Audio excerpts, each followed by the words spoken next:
Thanksgiving at our house was always a mess.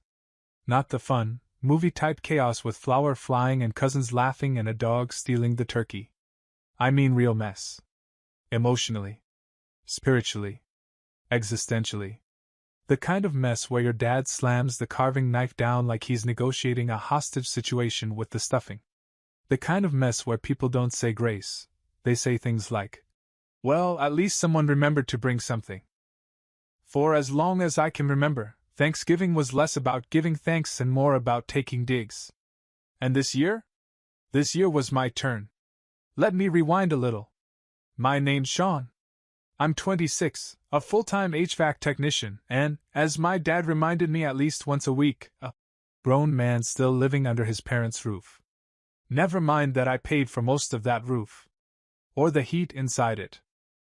Or the fridge, the lawn service, and the Netflix subscription they used to binge romantic thrillers at full volume. Nope. To Dad I was just the Leech. You know, the guy who came home at 7 p.m. covered in insulation dust and motor grease, holding 2 bags of groceries and a 6-pack. A real freeloader. And if you asked my older brother Ryan, golden boy MBA, 3 kids, a wife who called herself a Pinterest entrepreneur, he'd say I just like the easy route.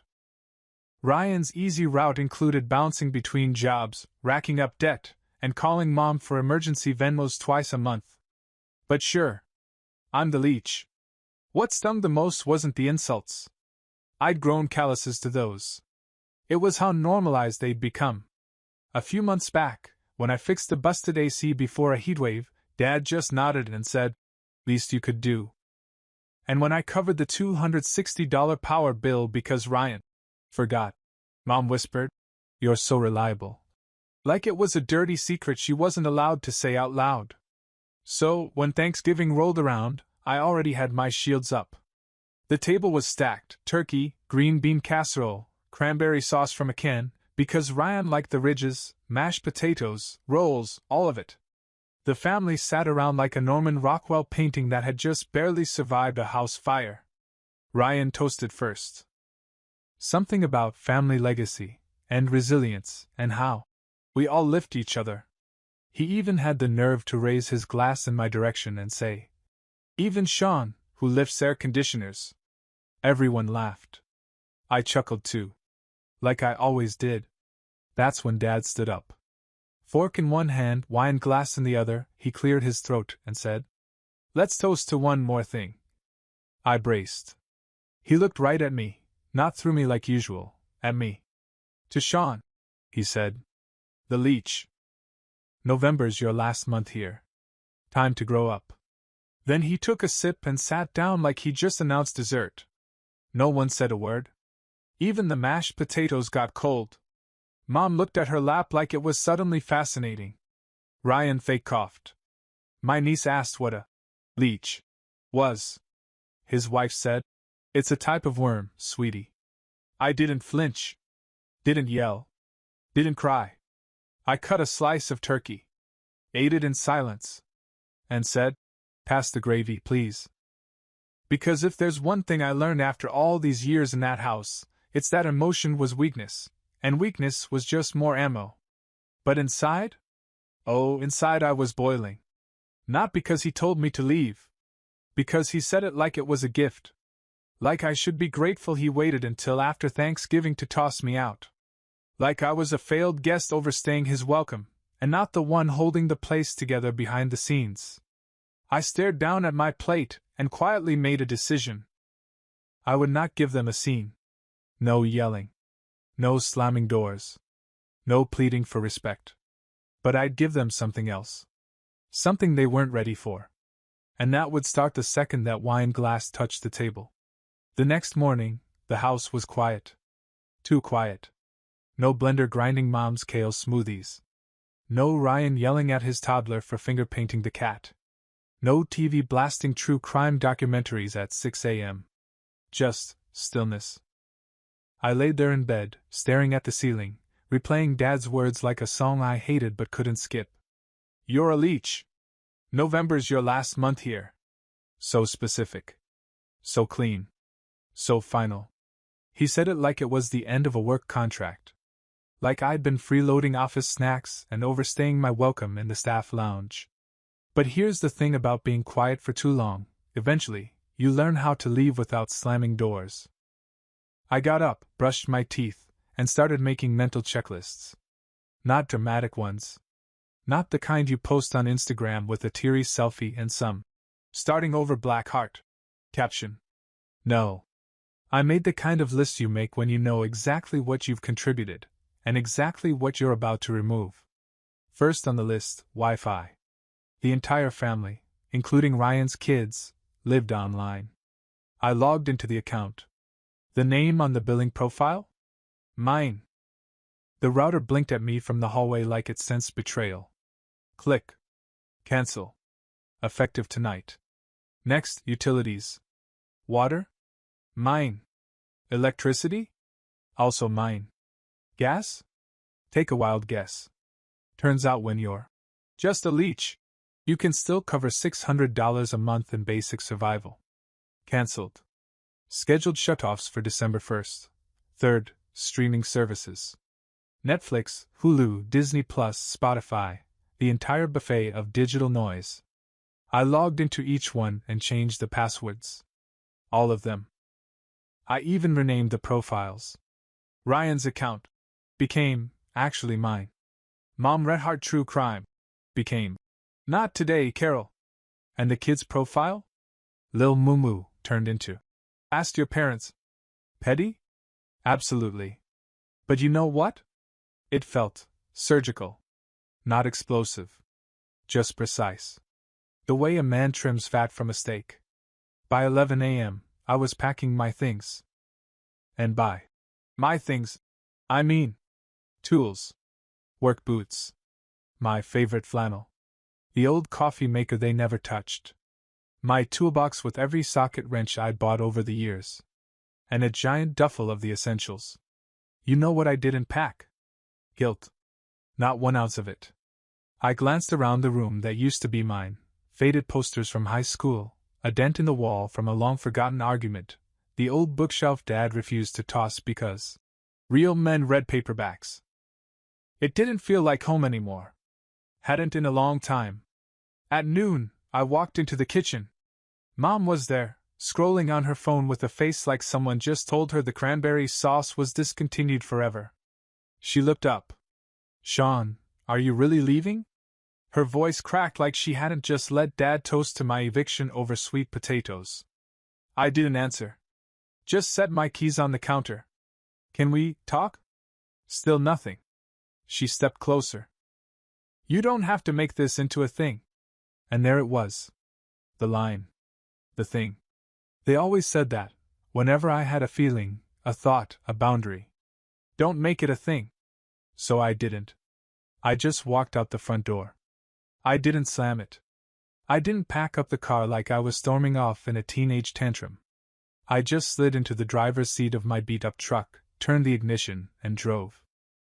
And as I pulled onto the street, I looked in the rearview mirror, and saw the house that raised me shrinking into the background. The house I'd kept warm, lit, and running like clockwork. The house I was never really in, not as a son, not as a brother, just as background labor. But now it would be exactly what Dad toasted to. A home without its leech. My new place was nothing fancy. 1 bedroom, slightly crooked floorboards, kitchen faucet that squeaked like it was haunted, and a fridge that made a low growl every hour like it had unresolved trauma. But it was mine. Paid the deposit myself. Signed the lease in my name. No shared fridge drama, no missing leftovers, no. "Sean, can you fix this real quick?" Just me, a borrowed couch, a box of tools, and the kind of silence that didn't feel like punishment for once. When I dropped my duffel on the floor and heard the echo in the empty space, I didn't feel lonely. I felt free. I cracked open a cold beer, sat on an overturned milk crate, and let the exhaustion roll over me. Not just from the move, but from the years of being the invisible backbone in a house that never acknowledged the spine it leaned on. And you know what's wild? It wasn't even the insults that stuck with me. It was the absence of thanks. I never wanted a trophy. Just, maybe a nod. A Hey, appreciate you covering the power bill. Thanks for fixing the dryer before the guests came. You didn't have to pay for Ryan's overdraft, but thanks. But what I got instead was a wine glass raised in front of the family saying, "You're a Leech." So yeah, no guilt. No regret. Just me and the angry fridge. And I liked it that way. I was barely 2 sips into the beer when my phone buzzed. MOM, 6:43 p.m. Can you check the Wi-Fi settings? Something's off. I stared at the screen and laughed. Out loud.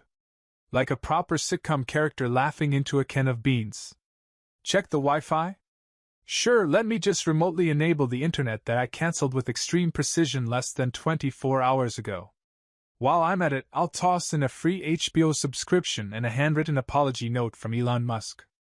I didn't reply. Not because I was being dramatic, but because explaining myself would have made it feel like I owed them a reason. And I didn't. 8:15 p.m. MOM again. Sean, your dad can't get the fireplace going. It's freezing. Ryan said it's something with the pilot light? Can you just swing by real quick? I leaned back on the crate and smiled at the ceiling. They thought I left with my bags. They didn't realize I also left with the knowledge. The tools. The invisible glue. Still, I didn't reply. But I did picture them wrapped in 3 comforters trying to stream a Hallmark movie with no Wi-Fi and cold toes. Call it petty. I call it poetic. By 10 p.m., the messages stopped. At least for the night. But my phone had 6 missed calls, 2 from Mom, 4 from Ryan. And 1 group text sent by Dad himself. Which, for the record, was rare. Dad didn't. Group text. He barely understood emojis. But there it was. Dad, family chat, 9:41 p.m. Sean, this isn't how adults behave.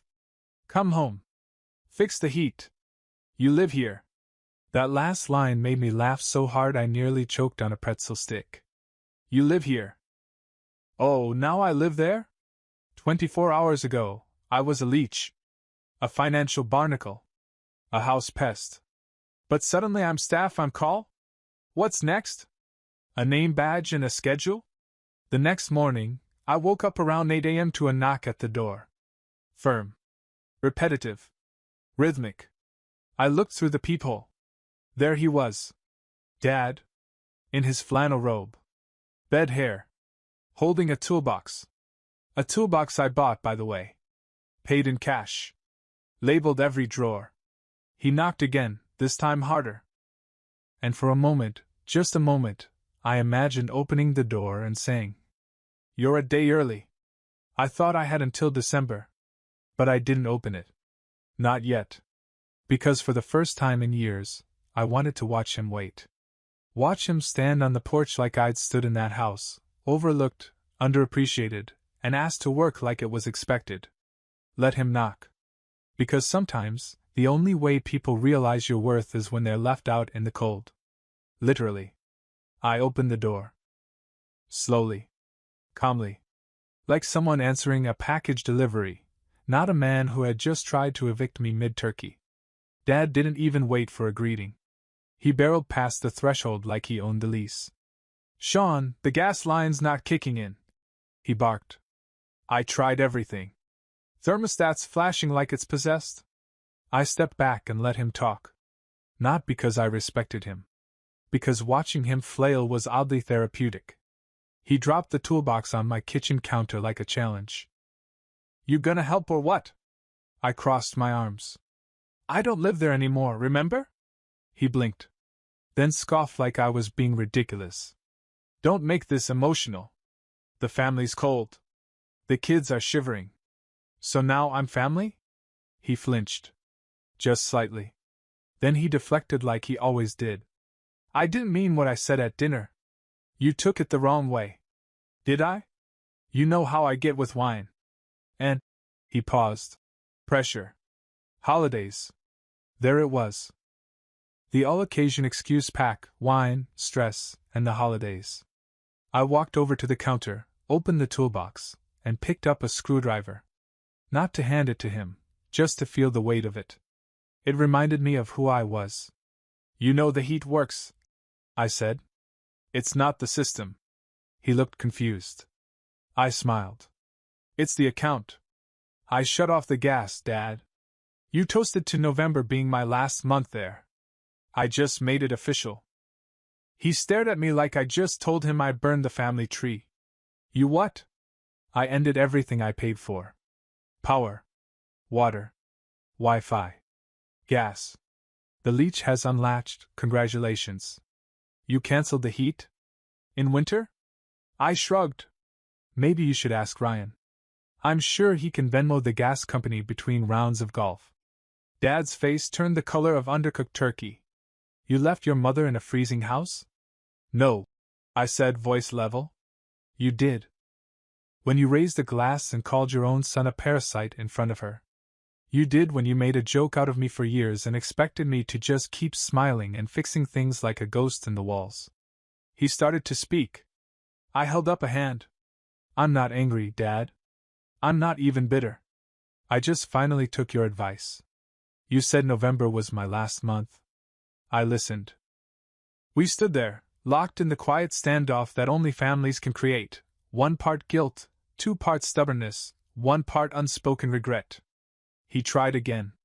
You think this proves something? No, I said. I think it ends something. He didn't yell. He didn't beg. He just picked up the toolbox, slower this time. Like it weighed more than it did. At the door, he turned and said, You used to be the dependable one. I tilted my head. No. I was just quiet. There's a difference. And I shut the door. I stood there for a second, back against the wood, breathing. That conversation was years overdue. But not once did I raise my voice. Not once did I try to make him understand. I just laid the facts down like blueprints and let him choose whether to build or walk away.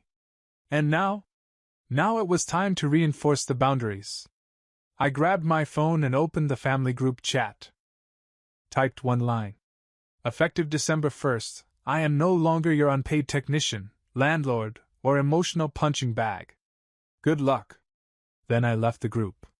The silence that followed? Better than 1,000 apologies. Because silence, chosen silence, is peace. The next few days were oddly quiet. Too quiet. I thought maybe they'd doubled down, wrote me off completely, labeled me ungrateful in the family ledger and moved on with their glorified golden child and his Pinterest influencer wife. But then, like clockwork, the storm hit. It started on Monday. MOM, 9:04 a.m. We miss you. I think your dad didn't mean to sound so harsh. MOM, 9:08 a.m. Also, if you did cancel the gas, could you please call them and fix it?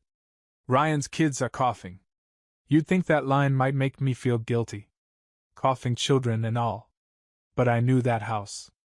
I knew those kids. I knew they were coughing because Ryan insisted on keeping the window cracked. For fresh air. Even in 30-degree weather, while he sat in a hoodie and watched sports on his tablet. Still, I didn't respond. Tuesday brought voicemails. 12, to be exact. Most were garbled. Mom whispering like she was in witness protection. Ryan sighing dramatically and saying things like, I don't know why you're doing this, man. It's not that deep. My personal favorite? We just need you to be the bigger person. Ah, yes. Classic move. Treat someone like a doormat for years, then when they stand up, tell them to sit back down because they're better than this. By Wednesday, they were getting creative. I opened my front door to find a Tupperware container on the welcome mat. Mom's lasagna. With a note taped to the lid. For when you're ready to talk. We love you. Mom. I stared at it for a good 2 minutes. Then I opened the lid. Took out the note. Taped it to my fridge. And threw the lasagna out. It wasn't a peace offering. It was bait. Food had always been her way of avoiding words. Burn a bridge? Bake a pie. But Thursday? Thursday brought the unexpected. There was a knock on my door around 3 p.m. Not the aggressive dad knock. This one was hesitant. I peeked through the peephole. Ryan. wearing a wool coat that still had the store tag dangling from the sleeve and a look like someone just told him Instagram was outlawed. I opened the door halfway. He smiled like he practiced in the mirror. "Hey, man. Can we talk?" I raised an eyebrow. "We are." He laughed awkwardly. "Okay, fair. Look, I know things got kinda nuclear back there. And I just wanted to, clear the air. Did you bring an air purifier?" He forced another laugh. "Look, I get that Dad was a little harsh. Do you?" He sighed. "Okay, fine. He was a jerk. But you canceling all the utilities? That kinda hit hard." "The kids aren't my responsibility," I said flatly. He held up his hands. I know. But Mom's been crying. And Dad hasn't been sleeping. The house is cold. The Wi-Fi's down. They're actually talking to each other now, which is horrifying. That made me smirk. He took a breath. "They won't say it, but they need you. And honestly, so do I." I tilted my head. "That's interesting. Because when I needed this family to just respect me, I got a toast calling me a leech." "Yeah," Ryan muttered, looking down. That was low. There was a pause. Then he looked up with a different expression. "I came here because I have an idea. A real one. Not some let's hug it out nonsense." I crossed my arms. "What if we started something together? A business?" I blinked. He kept going. "You've got the skills. HVAC, repairs, all that stuff. I've got marketing. I can build a brand. Make us a site. Maybe even a YouTube channel." "You want to go into business? With your Leech brother?" "I want to go into business with the guy who's clearly the only adult in the family." I wasn't expecting that. Not the pitch.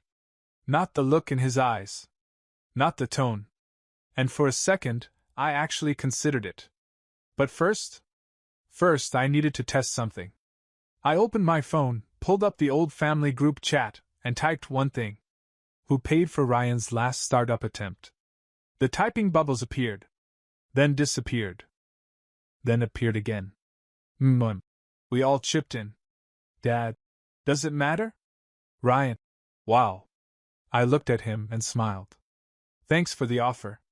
But I'm not starting anything new." I stepped back inside. "Not until I've finished ending everything old." And I closed the door. Friday morning, I got a call from a number I didn't recognize. I let it go to voicemail. Didn't think much of it, until I saw the transcription. "Hi, this is Amanda from First West Energy. I just wanted to confirm the unpaid balance for account ending in 8307. We've received notice that services were terminated by the primary account holder. If you have questions about reconnection fees, feel free to." I stopped reading. Primary account holder? That'd be me. Still. Because guess who never bothered to transfer anything over after I moved out? Yup. The same people who told me I was a leech. That same afternoon, I got another email. This time from the property manager of the house my parents lived in. Subject: pending utility liens. Turns out the property's utilities weren't just overdue. They were flagged. And since everything was in my name, the system couldn't automatically transfer anything over without my signature. If they wanted the lights back on legally, they needed me. Not emotionally. Not symbolically. Legally.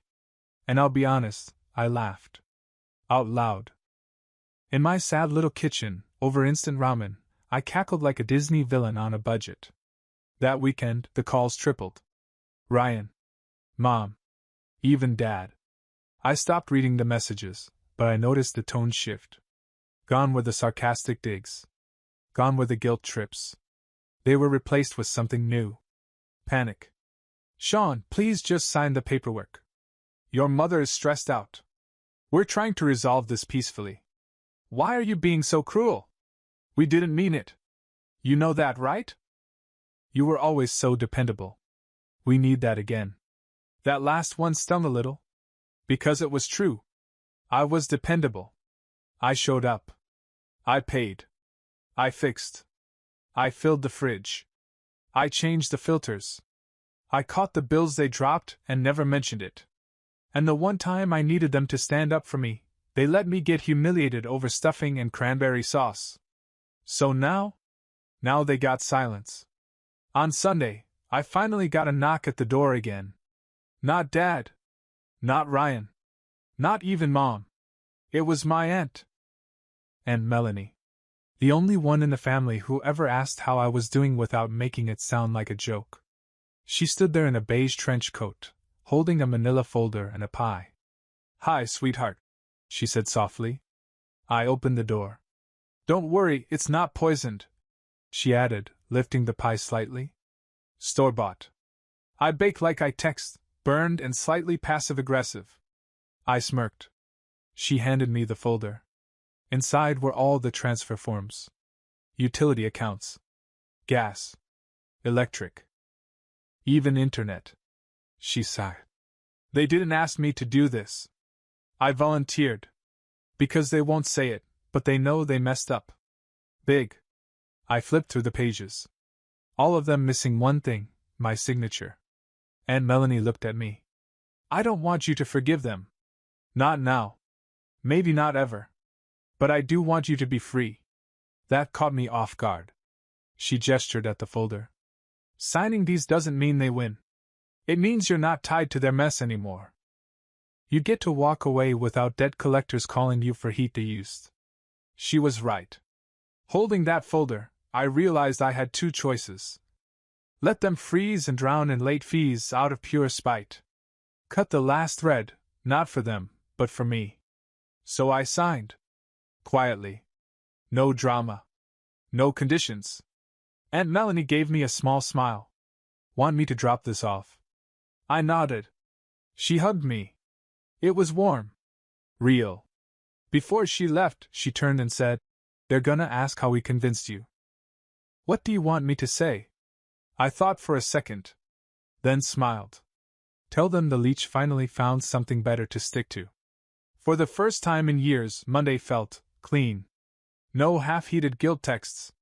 No emails asking about overdue balances. No "Sean, real quick, can you fix?" nonsense. I made coffee. Sat by the window.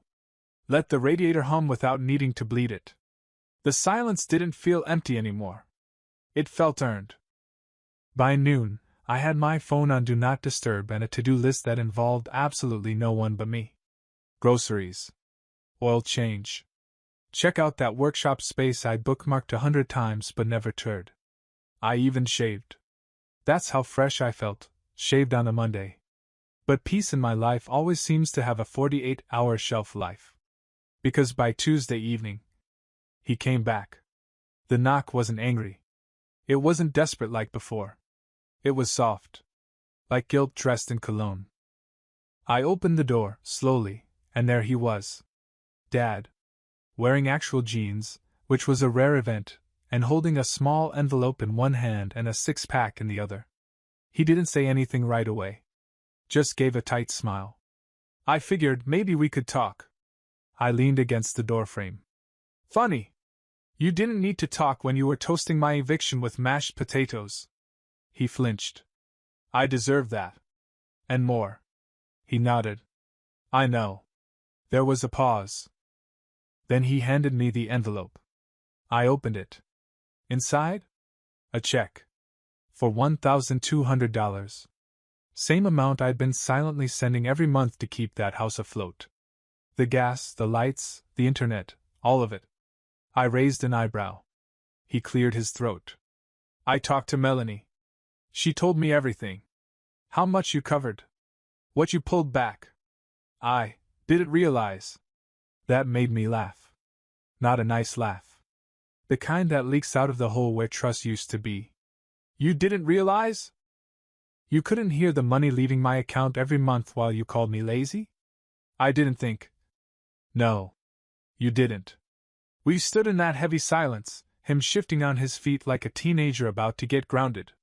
Then he said something that actually surprised me. "I want to fix it. All of it. I know I can't erase what I said, but maybe we start over." He held out the six-pack like it was some kind of olive branch.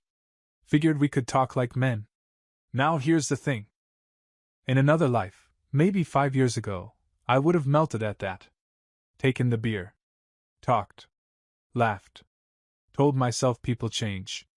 Let myself believe that an apology and a refund meant we were square. But I wasn't that guy anymore. I handed the check back. Keep it. Consider it rent for November. Dad looked genuinely confused. You're not taking it? No, I said firm. Because the cost wasn't just money. He shifted. Sean. I shook my head. You raised a glass in front of my whole family and called me a leech. You turned every sacrifice I made into a punchline. This isn't about $1,200. It's about every moment you could have defended me, and chose not to. He looked down. Then, quietly, what do I need to do to fix it? My answer came fast. Nothing. Because you can't fix what you never tried to build. He stood there a moment longer. Then turned and walked back to his car. Didn't slam the door. Didn't speed off. Just left. And I closed mine with a calm I'd never felt before. Because forgiveness doesn't always mean returning to the table. Sometimes it means building your own, and not saving them a seat. It had been 3 weeks since that final knock. 3 weeks since the check. Since the speech.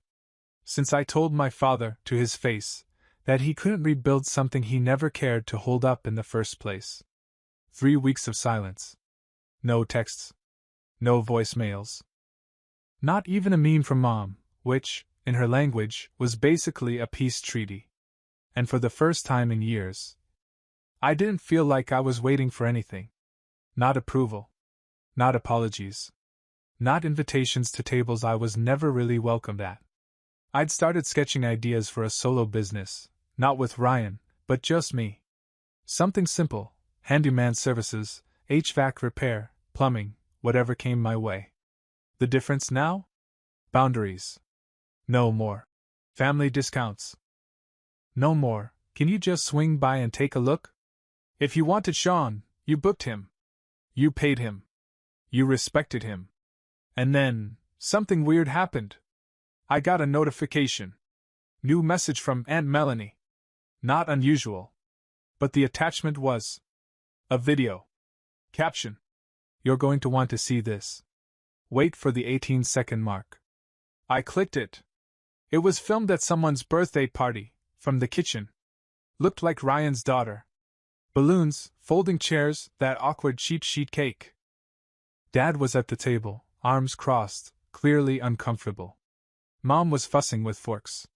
Ryan was chatting with someone about sports. And then one of the guests, someone I didn't recognize, asked loudly, "So where's your son? The one who used to do all the fixing?" Cue the silence. Dad looked up. Paused. And said barely above a mutter, "We don't talk much anymore." He was the glue. We didn't realize until it cracked. Boom. 18 seconds in. Just like she said. I stared at the screen for a long time. Not because I needed to hear it. But because I never thought he would say it, out loud, to someone else, without the whine or the ego or the excuse of holiday stress. But I still didn't reply. I didn't feel triumphant. Or smug. Just done. And that, honestly, felt better than revenge. A week later, I got one last delivery. A small package. No return address. Inside? A card. Handwritten. "We made a lot of noise. You did all the work. We didn't see it. That's on us." No signature. No names. Just a key taped to the back. My old house key. I set it down. Didn't toss it. Didn't frame it. Just set it down.